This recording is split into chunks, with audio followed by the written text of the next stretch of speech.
नमस्कार, मैं हूँ डॉक्टर गीता। हिंदी भाषा और साहित्य की इस कड़ी में हम बात कर रहे हैं रस के भेदों पर। रस के भेदों के अंतर्गत इससे पहले हमने बात की थी श्रृंगार रस की, कि किस तरह से श्रृंगार रस साहित्य में अभिव्यक्त होता है, और श्रृंगार रस के अंतर्गत प्रेम में होने वाली दोनों अनुभूतियाँ जो सुखात्मक और दुखात्मक रूप में हैं, उन्हें हमने संयोग श्रृंगार और वियोग श्रृंगार के अंतर्गत जाना। आज हम रस के भेदों के अंतर्गत जिन रसों की बात कर रहे हैं वो है वीर रस और हास्य रस।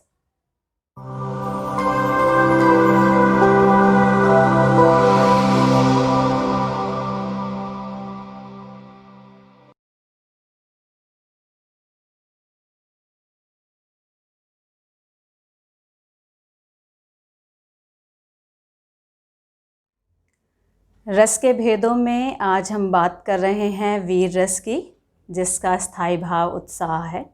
वीर रस बहुत ही महत्वपूर्ण रस है और श्रृंगार रस के बाद जिस पर सबसे ज़्यादा साहित्य लिखा गया है वो वीर रस है। अगर आप हिंदी साहित्य के दो महत्वपूर्ण कालों को देखें, जिसमें आदिकाल है और रीतिकाल, इन दोनों कालों में वीर रस पर विशद साहित्य रचना हुई है। आचार्य रामचंद्र शुक्ल ने आदिकाल को वीर गाथा काल कहा है, यानी वीर रस के महत्व को देखते हुए उस काल को ही वीर गाथा काल कह दिया है। और इसका कारण ये भी है कि हमारे जीवन में, समाज में वीर का बहुत महत्व है, क्योंकि देश की रक्षा करना या शत्रु का नाश करना, दीन दुखियों की दयनीय स्थिति को देखकर उनके दुखों को दूर करना या धर्म की स्थापना करना, इनके लिए उत्साह की आवश्यकता होती है और ये असाधारण कार्य माने जाते हैं। और इस असाधारण कार्य को करने के लिए असाधारण व्यक्ति की ही आवश्यकता होती है, जिसे हम वीर कहते हैं। और यही कारण है कि साहित्य में भी इसे बहुत मान्यता मिली। वीर रस के संदर्भ में एक महत्वपूर्ण बात और है कि जैसे ही हम वीरता की बात करते हैं या वीर की बात करते हैं या साहित्य में वीर रस की बात करते हैं, तो हमारा ध्यान केवल योद्धा की ओर जाता है, या वह जिसमें शत्रु के नाश करने का उत्साह हो। लेकिन जो वीर रस का दायरा वो और व्यापक है, विस्तारित है, क्योंकि इसमें वो सारे कार्य भी आते हैं जो दुष्कर माने जाते हैं या असाधारण माने जाते हैं। और इसमें आत्म बलिदान की भावना भी शामिल रहती है। जैसे आप लोगों ने अगर भारत के स्वतंत्रता आंदोलन के बारे में सुना होगा या पढ़ा है, सुना ही होगा और पढ़ा होगा कि बहुत सारे लोगों ने उसमें आत्म बलिदान दिया, यानी देश को स्वतंत्र कराने के लिए बलिदान दिया। वो सारे कार्य भी वीर रस के अंतर्गत आते हैं। या अगर समाज में दीनता है या दीन दुखी जन हैं, उनके दुख को दूर करने का जो उत्साह रहता है वह भी वीर रस के अंतर्गत आता है। या धर्म की स्थापना या जो अधर्मी है उसके नाश का उत्साह भी वीर रस के अंतर्गत आएगा। तो इसका दायरा व्यापक है और इसलिए जब हम वीर रस की बात करते हैं तो केवल योद्धा की बात नहीं करते या युद्ध का वर्णन जहाँ हो केवल वो बात नहीं करते, बल्कि ये जो असाधारण कार्य हैं जिनमें समाज के कल्याण की बात है उसकी भी बात करते हैं, क्योंकि उत्साह कहीं ना कहीं सकारात्मक विचार की ओर जाता है। और क्योंकि ये समाज के कल्याण के कार्य हैं इसलिए इनको वीर रस के अंतर्गत रखा गया है। और जब साहित्य में इन्हीं कर्मों को या जो एक लक्ष्य कर्म माने गए हैं, चाहे वो युद्ध हो यानी शत्रु के नाश की बात हो, या धर्म की स्थापना की बात हो, या दीन दुखियों के दुख को दूर करने की बात हो, इन सारे कामों को करने के लिए जब उत्साह स्थायी भाव, विभावों, अनुभावों, संचारी भाव से जागृत होकर परिपुष्ट होता है तो वहाँ पर वीर रस उत्पन्न होता है। अब हम देखते हैं कि वीर रस की परिभाषा क्या होगी। आप कई तरीके से वीर रस की परिभाषा दे सकते हैं, यानी उन असाधारण कार्यों को करने वाले के मन में जो स्थायी भाव जागृत होता है और वही जब परिपुष्ट होता है तो वहाँ पर वीर रस उत्पन्न होता है या उसकी अभिव्यक्ति होती है। तो परिभाषा हम देखते हैं कि जब साहित्य में युद्ध, धर्म, दया, दान आदि महत्वपूर्ण कार्य, इनको असाधारण कार्य भी लिख सकते हैं आप, करने का उत्साह भाव जागृत और परिपुष्ट होता है, तब वीर रस उत्पन्न होता है। यानी कि ये जो महत्वपूर्ण कार्य माने गए हैं, जो समाज के लिए बहुत ही आवश्यक हैं, इनको करने का उत्साह भाव जब जागृत होता है और परिपुष्ट होता है, वही वीर रस के रूप में उत्पन्न होता है। या हम इसे इस तरह से भी लिख सकते हैं कि शत्रु के उत्कर्ष, उसकी ललकार को सुनकर, दीन दुखियों की दुर्दशा अथवा धर्म पर आई विपत्ति देखकर किसी के हृदय में इन्हें जड़ से मिटाने के लिए जो उत्साह कर्म क्षेत्र में प्रवृत्त करता है, वह वीर रस कहलाता है।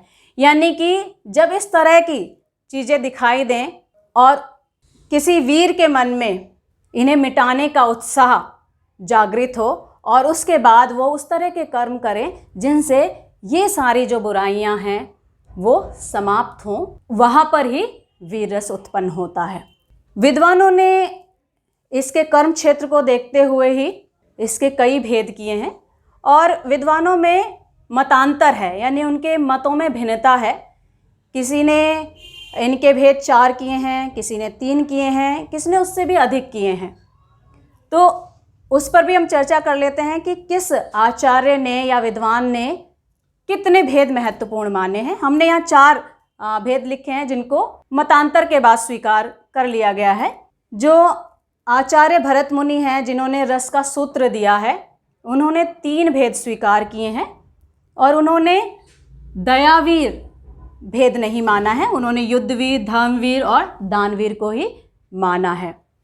जो दशरूपक ग्रंथ है उसमें आप देखेंगे तो उसमें भी 3 भेद ही माने गए हैं, लेकिन उसमें धर्मवीर की जगह दयावीर को माना गया है। और जो साहित्य दर्पण महत्वपूर्ण ग्रंथ है उसमें इन 4 भेदों को स्वीकार किया गया है। यानी उन्होंने युद्धवीर, धर्मवीर, दयावीर और दानवीर 4 भेदों को स्वीकार किया है। जो पंडित राज जगन्नाथ हैं उन्होंने 2 भेद और जोड़े हैं, यानी ये 4 तो हैं ही, इसके साथ साथ उन्होंने कहा है कि सत्यवीर भी होना चाहिए, पांडित्यवीर भी होना चाहिए। तो इस तरह से आचार्यों या विद्वानों के बीच में मतभेद है कि वीर रस के कितने भेद किए जा सकते हैं, पर इन मतांतरों के बाद ये 4 भेद हमें मिलते हैं। और आचार्य रामचंद्र शुक्ल भी कहते हैं क्योंकि समय के साथ साथ इसमें परिवर्तन होता रहता है, तो हमें इसके क्षेत्र को विस्तारित करना चाहिए। तो वीर रस के अंतर्गत केवल हम उसकी बात नहीं करते जिसमें शत्रु के नाश करने का उत्साह हो, बल्कि उन क्षेत्रों की भी बात करते हैं जो कहीं ना कहीं समाज के कल्याण की भावना से ओतप्रोत हैं। तो अब हम इन पर बात करते हैं कि ये जो 4 भेद हैं इनके लक्षण क्या हैं। जैसे युद्धवीर है, हम युद्धवीर किसको कहेंगे? तो युद्धवीर वह है जिसमें शत्रु के नाश करने का उत्साह रहता है, उसे हम युद्धवीर कहते हैं। जो धर्मवीर है, धर्मवीर यानी जिसमें धर्म की स्थापना और जो अधर्म है उसके नाश करने का उत्साह रहता है, उसे हम धर्मवीर कहते हैं। जो दयावीर है, दयावीर में जो दीन दुखी हैं उसको देखकर उसके अंदर जो करुणा आती है, दया का भाव आता है और उसके कारण वह उनके कष्ट को दूर करने का उत्साह भाव उसमें रहता है, उसको हम दयावीर कहते हैं। जो दानवीर है, दानवीर में भी जो दीन है या याचक है उसकी दयनीय स्थिति को देखकर उसके कष्ट दूर करने का उत्साह जिसमें रहता है, वह दानवीर कहलाता है। पर विद्वानों का मानना है कि जो युद्धवीर है वो प्रधान है। उसके अतिरिक्त भी ये जो भेद हैं वो महत्वपूर्ण हैं, क्योंकि समाज के लिए ये सारे ही जो क्षेत्र हैं वो महत्वपूर्ण माने गए हैं। और जो शास्त्रकार हैं उन्होंने भी इन 4 जीवन लक्ष्यों को महत्वपूर्ण माना है, जिसमें युद्ध, धर्म, दया और दान है। और हम उसके अंतर्गत देखते हैं कि वीर रस के अंतर्गत इन्हीं जो लक्ष्य क्षेत्र हैं उनको निर्धारित करके ये भेद भी दिए गए हैं। अब हम देखते हैं कि ये कौन कौन से विभाव, अनुभाव और संचारी भाव से मिलकर वीर रस के रूप में अभिव्यक्त होते हैं। तो जो वीर रस है उसका स्थायी भाव उत्साह है, जो हमने पहले भी बात की थी। इसके विभाव क्या होंगे, यानी कि जो इसके आश्रय और विषय यानी कारण क्या हैं जिससे ये भाव उत्पन्न होता है। तो आलंबन में जो विषय है शत्रु है और जो आश्रय है वो वीर है। तो यहाँ पर आलंबन शत्रु दिया हुआ है। उद्दीपन यानी कि यह भाव कैसे उद्दीप्त होता है, उद्दीप्त करने के कारण क्या क्या है। तो शत्रु की ललकार है। रणवाद्य, रणवाद्य कहे जाते हैं, जैसे बिगुल है, दुदुम्बी है या नगाड़ा है, ये सारे रणवाद्य कहे जाते हैं। तो ये उद्दीपन का कार्य करते हैं। अशस्त्र की झनकार और चारणों द्वारा गौरवगान। चारण हम उन कवियों को कहते हैं जो ऊंचे स्वर में कविता का पाठ करते हैं। तो उन कवियों द्वारा वीरों के गौरवगान भी उद्दीपन का काम करते हैं। जो अनुभाव है यानी कि जो आश्रय है, जिसके मन में ये भाव उत्पन्न हो रहा है यानी उत्साह का भाव उत्पन्न हो रहा है, उसकी चेष्टाएं क्या हैं। नेत्रों का लाल हो जाना, दर्प युक्त वाणी यानी गर्व से युक्त वाणी और भुजाओं का फड़कना, ये सारे इसके अनुभाव कहलाते हैं। और जो संचारी भाव हैं, संचारी भाव यानी जो भाव आते जाते रहते हैं, वो हर्ष है, गर्व है, धृति है, उग्रता है, ये सारे इसके संचारी भाव हैं और इन्हीं के संयोग से वीर रस अभिव्यक्त होता है। अब हम इस उदाहरण के माध्यम से समझेंगे कि किस तरह से साहित्य में वीर रस अभिव्यक्त होता है। यहाँ पर हमने उदाहरण लिया है मैथिली शरण गुप्त के रचना जयद्रथ वध का उदाहरण है और इसमें अभिमन्यु युद्ध के लिए प्रस्तुत हैं। तो वो उदाहरण यहाँ पर है। हे सारथे हैं द्रोण क्या देवेंद्र भी आकर अड़ें, है खेल क्षत्रिय बालकों का व्यूह भेदन कर लड़ें, मैं सत्य कहता हूँ सखे सुकुमार मत जानो मुझे, यमराज से भी युद्ध को प्रस्तुत सदा मानो मुझे। तो यहाँ पर ये उस समय का वर्णन किया गया है जब महाभारत के युद्ध में आचार्य द्रोण चक्रव्यूह की रचना करते हैं और चक्रव्यूह में प्रवेश करना और उसे भेदने का जो ज्ञान है वो केवल अर्जुन को था। लेकिन यहाँ पर अभिमन्यु भी चक्रव्यूह में प्रवेश करना जानता था और उसका कारण ये था कि जब अभिमन्यु गर्भ में था और अर्जुन उनको चक्रव्यूह का ज्ञान दे रहे थे तो वो आधे में सो जाती हैं, यानी प्रवेश करने का ज्ञान तो अभिमन्यु को आ जाता है लेकिन उसके आगे का ज्ञान उन्हें नहीं रहता। और युद्ध भूमि से उस दिन अर्जुन को दूर ले जाया जाता है ताकि युद्ध में पांडवों की हार सुनिश्चित हो जाए। किंतु यहाँ पर अभिमन्यु अपने सारथी से कहता है कि तुम इस चक्रव्यूह के अंदर प्रवेश करो। तो सारथी को लगता है कि ये बालक है और ये गलत कह रहा है। तब वो उसको संबोधित करते हुए कहता है सारथे, हे सारथी ये द्रोण क्या हैं? अगर देवताओं के राजा इंद्र भी यहाँ पर अड़ जाएं तो मैं उनसे भी युद्ध के लिए प्रस्तुत हूँ, क्योंकि हम क्षत्रिय बालकों का तो खेल ही व्यूह भेदन है, शस्त्र चलाना है और तुम मुझे बालक मत समझो। अगर यमराज भी यानी मृत्यु के देवता भी यहाँ पर आ जाएं तो मैं उनके साथ भी युद्ध के लिए प्रस्तुत हूँ। तो यहाँ पर जो इसके कथन है, अभिमन्यु के कथन है, वो महत्वपूर्ण है और ये उसकी वीरता को दिखा रहे हैं, यानी उसमें किस तरह से शत्रु के नाश करने का उत्साह यहाँ पर दिखाई दे रहा है। तो अब हम देखते हैं कि इसमें कौन कौन से विभाव होंगे, कौन से अनुभाव होंगे, यानी आश्रय की चेष्टा क्या होंगी, संचारी भाव क्या होंगे, जिससे यहाँ पर वीर रस की अभिव्यक्ति हो रही है। तो स्थायी भाव उत्साह है। जो विभाव है, विभाव में आलंबन यानी जो कारण है उसमें आश्रय, जिसके मन में उत्साह का भाव जागृत हो रहा है, तो वो कौन है? अभिमन्यु। अभिमन्यु के मन में यहाँ पर उत्साह का भाव जागृत हो रहा है, यानी शत्रु के नाश करने का भाव जागृत हो रहा है। और विषय क्या है, कौन है कारण, किनके कारण ये हो रहा है? तो द्रोण, जिन्होंने चक्रव्यूह की रचना की और अन्य क्षत्रिय वीर जो द्रोण के साथ वहाँ पर उपस्थित हैं, ये इसके विषय हैं। और उसको उद्दीप्त करने का काम कौन कर रहा है, यानी उद्दीपन विभाव क्या है? जो अभेद्य चक्रव्यूह है वो अभिमन्यु के उत्साह को और बढ़ा रहा है। और जो आश्रय है उसकी चेष्टा क्या है, यानी जो अनुभाव है, यानी अब अभिमन्यु क्या कर रहा है, उसके जो कथन है वो किस तरह से किन किन के साथ युद्ध करने के लिए प्रस्तुत है। तो ये जो अभिमन्यु के कथन है ये सारे अनुभाव के अंतर्गत आएंगे। जो संचारी भाव है वो क्या है? उत्सुकता है, उग्रता है, हर्ष है, गर्व है, और ये सारे भाव मिलकर यहाँ पर वीर रस की अभिव्यक्ति कर रहे हैं। एक उदाहरण और लेते हैं हम जिससे और स्पष्ट हो जाएगा कि किस तरह से साहित्य में वीर रस उत्पन्न होता है या अभिव्यक्त होता है। ये यहाँ पर उदाहरण मैथिली शरण गुप्त की रचना साकेत से ही है और इसमें उस घटना का जिक्र है जब मेघनाद से युद्ध करते हुए लक्ष्मण को शक्ति लग जाती है और मूर्छित हो जाते हैं और उन्हें मूर्छित देखकर राम क्रोधित होते हैं और युद्ध के लिए प्रस्तुत होते हैं।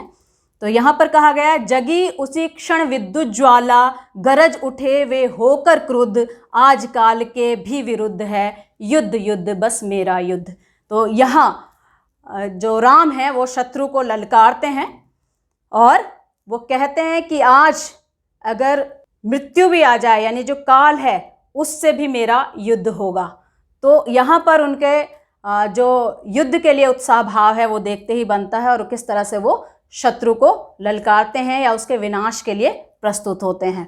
तो यहाँ देखते हैं कि कौन कौन से विभाव, अनुभाव और संचारी भाव मिलकर यहाँ पर वीर रस की अभिव्यक्ति कर रहे हैं। तो स्थायी भाव उत्साह है, हम पहले भी बात कर चुके हैं।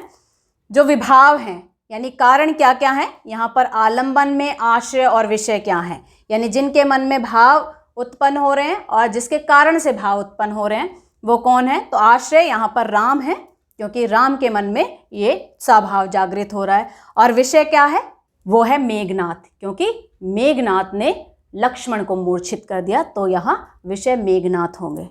उद्दीपन यानी उत्साह भाव को और कौन उद्दीप्त कर रहा है, वो है जो लक्ष्मण का मूर्छित निश्चेष शरीर है, यानी उसके शरीर में कोई गतिविधि नहीं हो रही। तो यहाँ पर जो लक्ष्मण मूर्छित हैं उनको देखकर राम के मन में यह उत्साह भाव और ज़्यादा तीव्र हो रहा है। अनुभाव क्या है, यानी कि जो आश्रय है, आश्रय कौन है, राम। अब राम की चेष्टाएं क्या हैं, तो राम का गर्जन, वो किस तरह से ललकारते हैं। संचारी भाव क्या है, गर्व और उग्रता। और ये सारे भाव मिलकर यहाँ पर वीर रस की अभिव्यक्ति कर रहे हैं।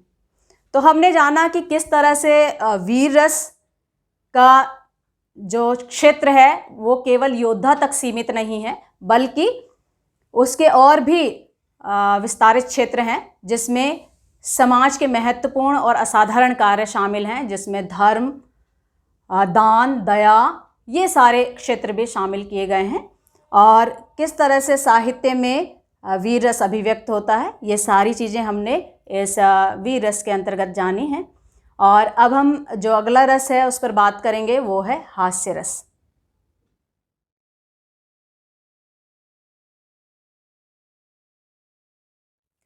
रस के भेद में अब हम बात कर रहे हैं हास्य रस की, जिसका स्थायी भाव हास है।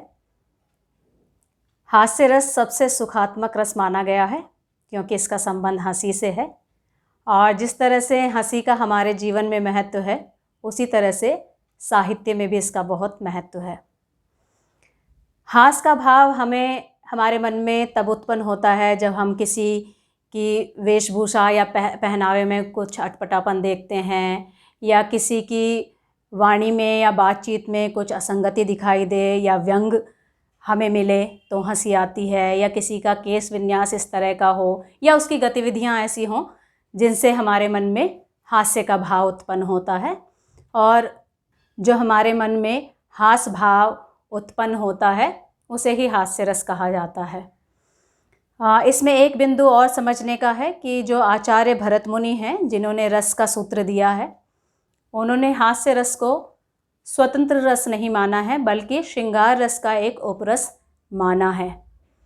अन्य विद्वानों ने इसके महत्व को देखते हुए इसे एक स्वतंत्र रस के रूप में स्वीकार किया है। इसमें एक महत्वपूर्ण बात और है, वह यह है कि जो हास्य रस है वो किसके मन में उत्पन्न होता है, यह भाव किसके मन में जागृत होता है।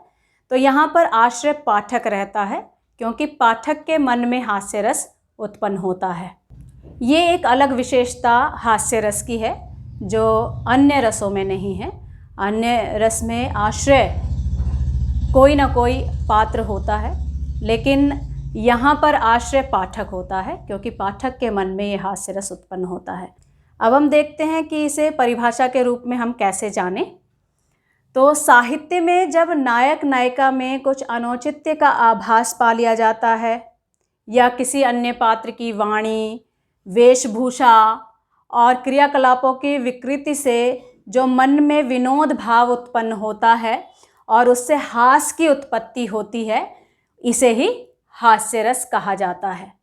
अब ये जो नायक नायिका का अनौचित्य है, यानी कि उनकी बातचीत में, उनके पहनावे में किसी प्रकार का अनुचित्य यानी जो उचित ना हो, उस तरह का आभास अगर मिलता है, या केवल नायक नायिका ही नहीं बल्कि और जो साहित्य में पात्र आए हैं उनकी बातचीत में या उनकी वाणी में या उनके पहनावे में, जो उनकी वेशभूषा है उसमें कुछ इस तरह का अटपटापन हो, या उनकी जो गतिविधियां हैं, जो क्रियाकलाप करते हैं उसमें कोई विकृति हो, अटपटापन हो, तो उसे देखकर हमारे मन में जो विनोद भाव उत्पन्न होता है या श्रोता के मन में, दर्शक के मन में, पाठक के मन में जो हास्य का भाव उत्पन्न होता है, वही हास्य रस के रूप में अभिव्यक्त होता है। आपने अगर नाटक देखे हों या पढ़े हों तो उसमें एक पात्र की कल्पना की जाती है जिसे विदूषक कहा जाता है, उसे मस्खरा भी कहा जाता है। वो नाटक में दर्शकों के मनोरंजन के लिए ही आता है, तो उसका जो अभिनय है या उसकी वेशभूषा है उसे देखते ही दर्शक हंसने लगते हैं, यानी उनके मन में विनोद भाव उत्पन्न होता है। उसी तरह से जो काव्य है उसमें व्यंग के माध्यम से हंसी या हास्य का भाव उत्पन्न होता है। गद्य में भी किसी तरह का जो व्यंग है वो किसी पात्र पर किया जा सकता है, किसी घटना पर हो, उसे भी पढ़कर या सुनकर जो पाठक है, सहृदय है, उसके मन में हास्य भाव उत्पन्न होता है, जिससे हास्य रस की उत्पत्ति होती है। अब हम देखते हैं कि इसके विभाव क्या होंगे, अनुभाव क्या होंगे और संचारी भाव क्या होंगे, जिससे संयोग करके जो स्थायी भाव हास्य है वो हास्य रस के रूप में अभिव्यक्त होता है। तो हम पहले ही कह चुके हैं कि जो इसका आश्रय है वो पाठक रहता है, क्योंकि पाठक के मन में हास्य रस उत्पन्न होता है। और इसके विभाव यानी कि जो इसका विषय है वो कौन होगा, और उद्दीपन यानी उसके उद्दीप्त करने वाले या तीव्र करने वाले कारण कौन से हैं। तो यहाँ जो आलंबन है, आलंबन में विकृत वेशभूषा यानी कि जो पात्र है उसकी वेशभूषा में कोई विकृति हो या उसका आकार इस तरह का हो जिसे देखकर जो दर्शक है, श्रोता है या पाठक है, उसके मन में हास्य भाव उत्पन्न हो। इसको बढ़ाने वाले कारण क्या हैं, यानी जो उद्दीपन है, विभाव का जो भेद है उद्दीपन, वो क्या है, हास्यजनक चेष्टाएं यानी उसकी गतिविधियां ऐसी हों जिससे हंसी आए, या उसकी उक्तियां जो वो बातचीत करे या जो कथन कहे उससे हंसी आए, ये सब इसके उद्दीपन विभाव के अंतर्गत आते हैं। जो अनुभाव हैं यानी जो आश्रय की चेष्टाएं हैं जिसके कारण से हास्य भाव उत्पन्न हो रहा है या हास्य रस की उत्पत्ति हो रही है, वो है नासिका और कपोल का स्फुरण, यानी कि जब हंसते हैं तो जो नाक है या गाल है वो फूल जाते हैं, तो ये उसकी चेष्टाएं हैं। मुस्कुराना और अश्रु, ये सारे अनुभाव कहलाते हैं, यानी आश्रय की ये चेष्टाएं हैं जिसके कारण से जो दर्शक है या श्रोता है या पाठक है उसको हंसी आती है। संचारी भाव क्या है, यानी कि जो भाव आते जाते रहते हैं वो क्या है, वो है आलस्य, निद्रा, श्रम, ग्लानि, मूर्छा, ये इसके संचारी भाव हैं। और इन्हीं के संयोग से स्थायी भाव हास्य रस के रूप में अभिव्यक्त होता है। जो विद्वान हैं उन्होंने हंसी को भी भेदों में बांटा है। उन्होंने 6 भेद बताए हैं कि किस प्रकार का हंसना उत्तम है, किस प्रकार का हंसना मध्यम है और किस प्रकार का हास्य अधम कहा जाता है, यानी बहुत अच्छा हास्य वो नहीं माना जाता। तो यहाँ 6 प्रकार के भेद दिए हैं। उन्होंने कहा है स्मित। स्मित का अर्थ है कि उस तरह का हास्य भाव जिसमें केवल नेत्रों का विकास हो, यानी कि हल्की सी मुस्कुराहट आए जो केवल आँखों में दिखाई दे, उसको स्मित कहा जाता है। हसित, हसित में मुस्कुराना आता है कि आपका जो हल्के से दांत हैं वो दिखाई देते हैं, वो हसित कहा जाता है। और इन दोनों को, स्मित को और हसित को, जो उत्तम हास्य माना गया है। जो विहसित है, विहसित में आपकी दंत पंक्ति दिखाई देती है हंसते समय, और जो उपहसित है उसमें हंसते हुए दंत पंक्ति के साथ साथ यानी दांतों के दिखाई देने के साथ साथ उसमें हंसी की ध्वनि भी शामिल रहती है, वो अपहसित कहा जाता है। तो विहसित और अपहसित ये दोनों ही मध्यम हास्य माने गए हैं। और जो अपहसित है, अपहसित में उसमें आँखों में आंसू आ जाना, ध्वनि का तेज हो जाना, ये अपहसित के अंतर्गत आते हैं। और जो अतिहसित है, अतिहसित वह हास्य है जिसमें हंसते हंसते पेट में बल पड़ जाता है।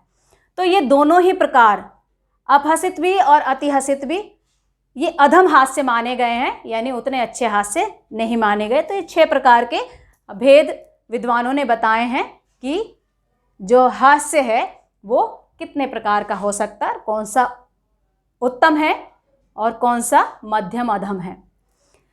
अब हम उदाहरण के माध्यम से देखते हैं कि किस तरह से साहित्य में हास्य रस उत्पन्न होता है या अभिव्यक्त होता है। वो कौन सा व्यंग, कौन सी असंगति का वर्णन साहित्य में रहता है जिसके कारण से पाठक के मन में हास्य रस की उत्पत्ति होती है। तो यहाँ पर तुलसीदास का एक उदाहरण है, उसके माध्यम से हम देखेंगे कि किस प्रकार की असंगति है जिससे हास्य रस अभिव्यक्त हो रहा है। यहाँ उदाहरण है, विंध्य के वासी उदासी तपोव्रत धारी महाबिनु नारी दुखारे, गौतम तीय तरी तुलसी सो कथा सुनी भे मुनिबंद सुखारे, हवे हैं शिला सब चंद्रमुखी परसे पद मंजुल कुंज तिहारे, कीनी भली रघुनायक जो करुणा करी कानून को पगधारे। यहाँ पर जो तुलसीदास ने वर्णन किया है वो विंध्य के वासी जो तपस्वी हैं, मुनिजन हैं, उनके बारे में इन्होंने यहाँ पर कहा है कि वो बहुत दुखी हैं। और वो दुखी क्यों हैं? क्योंकि उनके पास नारियां नहीं हैं। लेकिन अब वो एक घटना को सुनकर सुख का अनुभव कर रहे हैं। और वो घटना क्या है कि उन्होंने एक कथा सुनी है कि जो गौतम ऋषि हैं उनकी पत्नी जो शिला में परिवर्तित हो गई थी, राम के चरण स्पर्श से वो स्त्री रूप में आ गई हैं। और सूचना ये है कि रामचंद्र विंध्याचल पर्वत आ रहे हैं। तो वो वहाँ से खुश हैं कि अब अगर रामचंद्र यहाँ पर आएंगे तो यहाँ बहुत सारी शिलाएं हैं, और जैसे ही रामचंद्र जी यहाँ पर अपने चरण रखेंगे ये सारी शिलाएं सुंदर स्त्रियों के रूप में परिवर्तित हो जाएंगी। चंद्रमुखी नारियां यानी सुंदर स्त्रियों के रूप में परिवर्तित हो जाएंगी और हमें सुंदर स्त्रियां मिल जाएंगी। अब यहाँ पर उनका जो खुशी का कारण है वो क्या है? स्त्रियों का मिलना, ना कि ये कि रामचंद्र यहाँ पर आएंगे और उनके दर्शन का वो लाभ लेंगे। उनकी खुशी का कारण ये है कि वो आएंगे और उन्हें सुंदर नारियां मिल जाएंगी। अब यहाँ पर हास्य रस कैसे उत्पन्न हो रहा है? असंगति क्या है? यहाँ पर असंगति है कि वो तपोव्रत धारी हैं और वो नारियों की इच्छा रखते हैं। तो या तो वो वैरागी हो सकते हैं या संसारी हो सकते हैं, वो दोनों नहीं हो सकते। तो इसी को पढ़कर पाठकों के मन में हास्य रस उत्पन्न होता है कि सन्यासी या तपस्वी मुनिजन जो वैराग्य धारण कर चुके हैं वो स्त्रियों की चाह रख रहे हैं, और यहाँ से ही हास्य रस की अभिव्यक्ति हो रही है। तो अब हम देखते हैं कि इसमें कौन से विभाव, अनुभाव और संचारी भाव मिलकर हास्य रस की अभिव्यक्ति कर रहे हैं। हम पहले ही कह चुके हैं कि जो आश्रय है यानी जिसके मन में हंसी का भाव उत्पन्न होगा वो पाठक होंगे। तो यहाँ जो आलंबन है, आलंबन में जो आश्रय है, क्योंकि अगर इसमें देखेंगे तो ये खुशी का जो यहाँ पर प्रसन्नता है राम के आने से कि राम यहाँ आएंगे और स्त्रियाँ मिलेंगी, वो कारण तो मुनिजन है क्योंकि उनके मन में वो भाव उत्पन्न हो रहे हैं। लेकिन जो असंगति है, हास्य का भाव जिसके मन में उत्पन्न होगा, हंसी जिसे आएगी, वो पाठक है।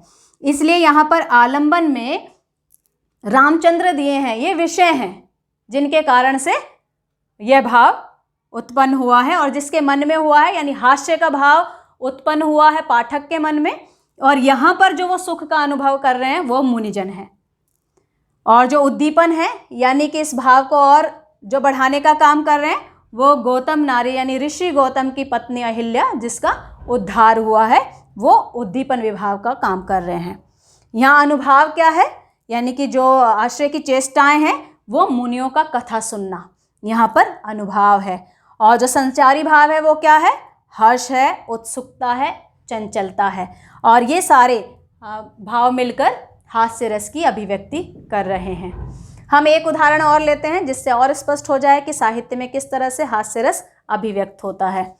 ये उदाहरण है हास्य कवि काका हाथरसी का, और उन्होंने ऐसे गीतकारों पर या गवैयों पर व्यंग किया है जो सम्मेलन में आते हैं और उनमें प्रतिभा है या नहीं, लेकिन वो दिखावा इस तरह का करते हैं कि कितने प्रतिभावान हैं, और उनका हश्र क्या होता है वो इस कविता में दिखाया गया है। वो कहते हैं, तंबूरा ले मंच पर बैठे प्रेम प्रताप, साज मिले 15 मिनट घंटा भर आलाप, घंटा भर आलाप राग में मारा गोता, धीरे धीरे खिसक चुके थे सारे श्रोता, कह काका सम्मेलन में सन्नाटा छाया, श्रोताओं में केवल हमको बैठा पाया। तो यहाँ जिस तरह के शब्द रखे गए हैं, जैसे इसका वर्णन किया गया है, उससे ही हास्य रस की उत्पत्ति हो रही है या अनुभव हो रहा है। अब यहाँ पर जो गीतकार है वो क्या कर रहा है मंच पर, तंबूरा 3 तार के वाद्य यंत्र को कहा जाता है, तो वो इस तरह से तंबूरा लेकर बैठे हुए हैं जैसे कितने बड़े गवैये हैं या गीतकार हैं, और बहुत देर तक उसी में वो समय लगाते हैं उसके साज सही करने में, और फिर घंटा भर आलाप देते रहते हैं, यानी आलाप में बहुत समय लगा देते हैं, मुख्य जो राग है उस पर आते ही नहीं हैं। तो जो इतना लंबा समय लगाया है, कुछ दर्शक तो उसी में ही चले गए हैं, जो श्रोता हैं, जो दर्शक श्रोता हैं, कुछ तो उसी समय चले गए हैं, और कुछ जब वो राग शुरू करते हैं, यानी जो बचे कुचे श्रोता हैं वो भी उनका राग सुनकर चले जाते हैं, और पूरे सम्मेलन में सन्नाटा छा जाता है। केवल एक श्रोता वहाँ बैठा रहता है, और वो श्रोता भी वो है जो अपना सामान उठाने के लिए बैठा है, यानी कि जो उस सम्मेलन को आयोजन करने में दरी बिछाई गई हैं, जो कुर्सियाँ लगाई गई हैं, वो उसके इंतज़ार में है कि कब ये सम्मेलन ख़त्म हो और वो अपना सामान उठाकर जाए। तो यहाँ पर उन लोगों पर व्यंग्य किया गया है जो सम्मेलन में अपना प्रदर्शन कुछ नहीं करते, दिखावा इतना ज़्यादा करते हैं कि श्रोता वहाँ से चले जाते हैं। तो अब हम देखते हैं कि इसके विभाव, अनुभाव और संचारी भाव क्या हैं जिससे हास्य रस की अभिव्यक्ति हो रही है। तो यहाँ पर जो विभाव है उसमें आलंबन गवैया है, क्योंकि गवैया के कारण ही ये हास्य रस उत्पन्न हो रहा है, वो जिस तरह की गतिविधियाँ मंच पे कर रहा है। और इसको और उद्दीप्त करने का काम क्या कर रहे हैं, वो जो आलाप में लंबा समय लगा रहे हैं, अपना साज सही कर रहे हैं, ये समय लगाना उसको और उद्दीप्त कर रहा है। अनुभाव क्या है, यानी कि जो आश्रय है उसकी चेष्टा क्या है, गवैया है, जिसके कारण से ये हास्य रस उत्पन्न हो रहा है। मुंह फैलाना, दांत दिखाना इसके अनुभाव के अंतर्गत आएंगे। और जो संचारी भाव हैं वो क्या है, वो है हर्ष है और श्रम है। इनके संयोग से ही हास्य रस की अभिव्यक्ति हो रही है। तो हमने यहाँ पर जाना कि किस तरह से जो हास्य रस है वो पाठक के, श्रोता के, दर्शक के मन में उत्पन्न होता है, और उदाहरण के माध्यम से हमने स्पष्ट किया कि कौन सी ऐसी स्थितियाँ होती हैं, कौन से ऐसे वर्णन, असंगतियाँ और व्यंग रहता है जिसके कारण से पाठकों के मन में हास्य रस की अभिव्यक्ति होती है। अगर आप इस विषय के की नोट्स चाहते हैं तो हमने अपना लिंक डिस्क्रिप्शन में दिया हुआ है, आप वहाँ से डाउनलोड कर सकते हैं। हमारे काम को ज़्यादा से ज़्यादा सपोर्ट कीजिए, हमारे चैनल को सब्सक्राइब कीजिए, लाइक कीजिए, शेयर कीजिए, और जो बेल आइकन है उसे दबाइए ताकि जो भी हमारा नया वीडियो आए उसका नोटिफिकेशन आपको पहले मिल जाए। धन्यवाद।